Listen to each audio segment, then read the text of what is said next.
Tuberculosis, historically known as the White Plague, is seeing a resurgence in the United States. Caused by the bacterium Mycobacterium tuberculosis, TB primarily attacks the lungs but can affect other organs as well. It is among the deadliest infectious diseases in history. While COVID-19 temporarily overshadowed TB, recent reports indicate that in 2023, TB reclaimed its status as a leading cause of death from infectious diseases worldwide.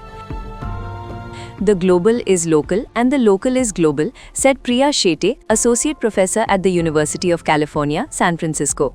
If the global TB burden is not addressed, we will continue to encounter cases even in unexpected areas. What are the symptoms of tuberculosis? TB spreads through the air when an infected person coughs, sneezes, or talks. Not everyone exposed develops active illness immediately. Some carry latent TB without symptoms. Active TB is contagious and can cause persistent cough, chest pain, coughing up blood, fever, night sweats, fatigue, and weight loss. People with weakened immunity, HIV/AIDS, diabetes, or those in crowded living conditions are particularly vulnerable. Rising cases and challenges in the US.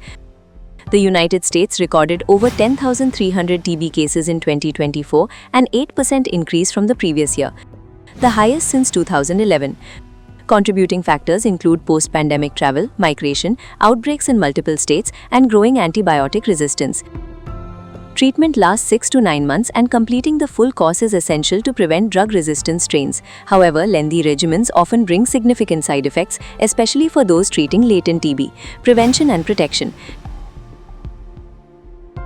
TB can be prevented with vaccines like Bacillus calmette-guerin in regions where the infection is common. Experts emphasize simple precautions such as wearing masks, improving ventilation, and getting tested regularly. As Dr. Lucika Ditiu of the Stop TB Partnership warns, no country is TB-free. As long as we breathe, we are all at risk.